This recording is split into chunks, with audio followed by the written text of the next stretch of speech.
ओम शांति।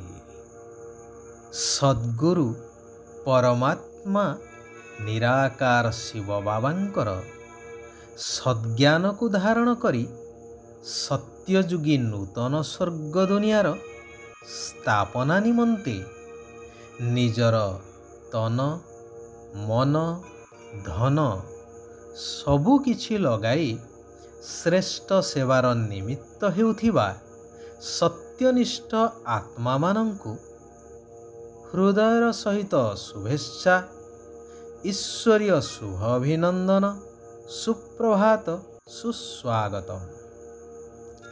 अनेक कालर कथा जेतेबेले कि लोक माने सत्य न्याय आदि प्रति श्रद्धा रखुथिले एवं सम्मान मध्य। सही समयर कथा गोटिए राज्य रे जड़े सत्यनिष्ठ धार्मिक व्यक्ति रहुथिले।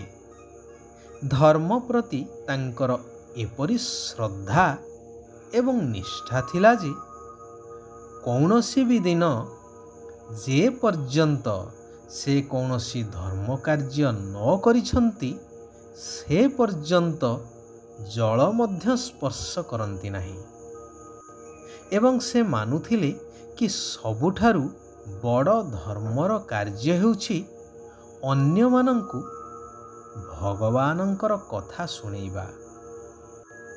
तांकर एहा मध्य दैनंदिन कार्य थिला। एहा द्वारा तांकु अपार आनंद मध्य मिलुथिला। कुहा जाए भगवान भक्तंकर परीक्षा नेबा पई आसीथांती। दिनकर एही धार्मिक व्यक्तिंकर परीक्षा नेबा पई भगवान आसिले। निद्रा देवींकु कहिले जाओ समस्त लोकंकु एपरि विमोहित करि दियो जे मो निर्देश न मिलिबा जाय से माने जाग्रत हेबे नाही।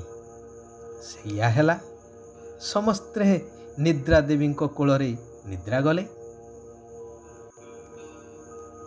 दिन गड़ी गड़ी 2 घड़ी हेला। केही मध्य बाहर को बाहरिले नहीं कि काहारी द्वार मध्य खोला गला नहीं। धर्मपरायण व्यक्ति जनक चिंता करी शेषरे द्वार द्वार जाई कबाट बाड़ेइले तांकु निद्रारू उठाई प्रभुंको कथा सुनेइबा पाई।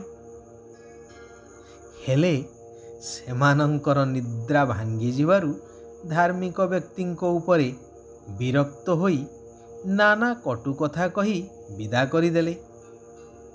शेषरे प्रभुंको द्वारे पहुंची अभिमान भरा कंठरे कहिले, प्रभु मु समस्तंकर मंगल पाई आपनको कथा सेमानकु सुनेई थाए। हेले आजी कौन हेइछि जे समस्ते एपरि निद्रा जाइछंती। मायारे पड़िला भली मु काहाकु सुनेइबी।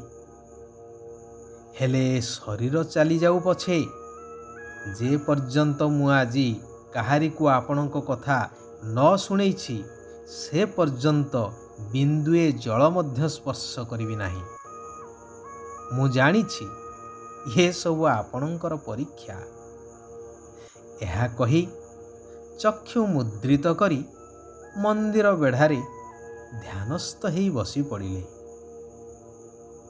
एही समय रे काहार कोमल स्वर सुनी चक्षु खोलंते देखिले सपरिवार जड़े श्रद्धालु फलमूल आदि आनी तांको पाखरे रखी कहिले, महात्मा आपण अनुग्रह करी आमको प्रभुंकर कथा सुनांतु। एही फल आदि को स्वीकार करंतु। तहु धार्मिक व्यक्ति खुशी रे प्रभुंकर गाथा तांकु कही चलिले।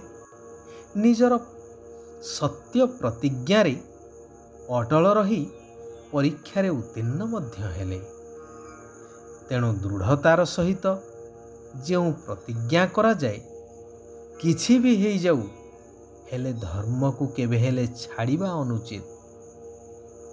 ବର୍ତ୍ତମାନ ଏହି କଲ୍ୟାଣକାରୀ ପୁରୁଷୋତ୍ତମ ସଙ୍ଗମ ଯୁଗରେ ନିରାକାର ଶିବ ବାବା ଆସି କହୁଛନ୍ତି, ମଧୁର ଆତ୍ମିକ ସନ୍ତାନଗଣ, ଶିବ ବାବାଙ୍କ ନିକଟରେ ଯେଉଁ ପ୍ରତିଜ୍ଞା କରିଛ ତାହାକୁ ପୁରା ପାଳନ କରିବା ଦରକାର।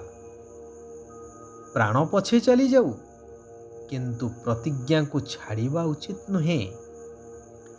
ଏହା ହିଁ ହେଉଛି ସବୁଠାରୁ ଉଚ୍ଚ ଲକ୍ଷ୍ୟ।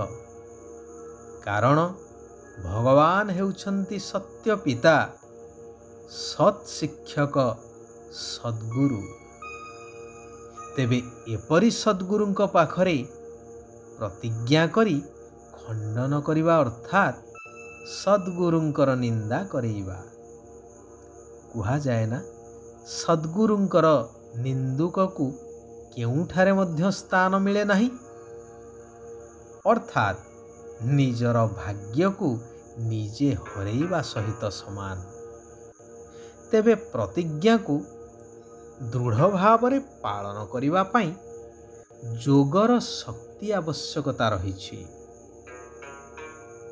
ଯେତେ ତୀବ୍ର ଗତିର ଯୋଗଯାତ୍ରା ହେବ, ସେତେ ବୁଦ୍ଧିରେ ସର୍ବଦା ସ୍ୱଦର୍ଶନ ଚକ୍ର ଘୁରୁଥିବ। ସାରା କଳ୍ପ ଅର୍ଥାତ୍ 4 ଯୁଗରେ ଆତ୍ମାର ଜନ୍ମ ମରଣ ଚକ୍ରରେ କିପରି କାର୍ଯ୍ୟ ଚାଲିଛି ବା କିଭଳି ଭାବରେ ପାର୍ଟ ସେ ବଜେଇ ଚାଲୁଛି, ଏହି ନିଜର ଦର୍ଶନ ହିଁ ହେଉଥିବ। ସର୍ବଦା ନିରାକାର ଶିବ ବାବା ଏବଂ ତାଙ୍କର ନୂତନ ସତ୍ୟଯୁଗୀ ଦୁନିଆର ସମ୍ପତ୍ତି ବ୍ୟତୀତ ଅନ୍ୟ କିଛି ବି ମନ ଭିତରେ ନଥିବ। ଯଥାର୍ଥ ଯୋଗ ହେଲା ନିଜକୁ ଜ୍ୟୋତିର୍ବିନ୍ଦୁ ଆତ୍ମା ସ୍ଥିତିରେ ସ୍ଥିତ କରି ଜ୍ୟୋତିର୍ବିନ୍ଦୁ ସର୍ବଶକ୍ତିମାନ ପରମାତ୍ମାଙ୍କ ସହିତ ବୁଦ୍ଧିକୁ ଲଗେଇ ରଖିବା। ସବୁ କିଛି ଦେଖି ମଧ୍ୟ କେହି ଯେପରି ଦେଖା ନ ଯାଉଥିବେ, ଯେହେତୁ ଏସବୁ ମାଟିରେ ମିଶିବ। ସେଥିପାଇଁ ମନ ଭିତରେ ଯାହା କିଛି ଦୁର୍ବଳତା ଅଛି ତାକୁ ଯାଞ୍ଚ କରି ବାହାର କରିଦେବାକୁ ହେବ। ଭୋଜନକୁ ବହୁତ ଶୁଦ୍ଧତାର ସହିତ ଦୃଷ୍ଟି ଦେଇ ବାବାଙ୍କୁ ଅର୍ପଣ କରି ସ୍ୱୀକାର କରିବା ଦରକାର। କୁହାଯାଏ ନା, ଯେପରି ଅନ୍ନ ସେପରି ମନ ଏବଂ ଯେପରି ମନ ସେହିପରି ମଧ୍ୟ ଅନ୍ନ। ଅର୍ଥାତ୍ ଅନ୍ନ ବା ପ୍ରସାଦ ତିଆରି କରିବା ସମୟରେ, ଖାଦ୍ୟ ପ୍ରସ୍ତୁତ ସମୟରେ ଯେଭଳି ଭାବରେ ଆମର ମାନସିକତା ବା ଆମର ସଂକଳ୍ପ ବା ମନୋବୃତ୍ତି ଥିବ, ସେହି ଅନୁସାରେ ସେହି ଖାଦ୍ୟର ପ୍ରଭାବ ମଧ୍ୟ ଅନ୍ୟମାନଙ୍କ ଉପରେ ପଡ଼ିବ। ଏବଂ ଯେଉଁଭଳି ଭାବରେ ଖାଦ୍ୟ ଯିଏ ଗ୍ରହଣ କରିବ, ତାହା ମନ ଉପରେ ମଧ୍ୟ ସେହିଭଳି ପ୍ରଭାବ ପଡ଼ିବ। ତେଣୁ ପ୍ରତ୍ୟେକ ଗୁଣ୍ଡାରେ ବାବାଙ୍କ ସ୍ମୃତିରେ ରହି ଖୁସିରେ ଭୋଜନ ଗ୍ରହଣ କରିବା ଆବଶ୍ୟକ। ଶିବ ବାବା କହୁଛନ୍ତି, ସର୍ବସମ୍ପତ୍ତିର ଅଧିକାରୀ ହୋଇ ନିଜକୁ ଭରପୁର ଅନୁଭବ କରୁଥିବା ମାଷ୍ଟର ଦାତା ହୁଅ। କଥାରେ ଅଛି ନା, ଗୋଟିଏ ଦିଅ ହଜାରେ ପାଅ, ଦେଇଥିଲେ ପାଇ। ତେଣୁ ଯଥାସମ୍ଭବ ବାବାଙ୍କ ଠାରୁ ପ୍ରାପ୍ତ ଅବିନାଶୀ ଜ୍ଞାନ ଧନକୁ ଦାନ କରିଚାଲ। ଯଦି ନିଜର ସ୍ଥିତିକୁ ଅଟଳ କରିଦେବ, ତେବେ ଅନ୍ତିମ ବିନାଶର ଦୃଶ୍ୟ ଦେଖି ବିଚଳିତ ହେବା ପରିବର୍ତ୍ତେ ଏହାକୁ ଖେଳ ଭଳି ଉପଭୋଗ କରିଚାଲିବ। ଆଚ୍ଛା,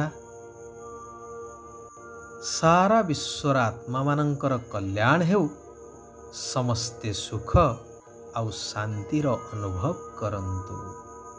ଓମ୍ ଶାନ୍ତି, ଓମ୍ ଶାନ୍ତି, ଓମ୍ ଶାନ୍ତି।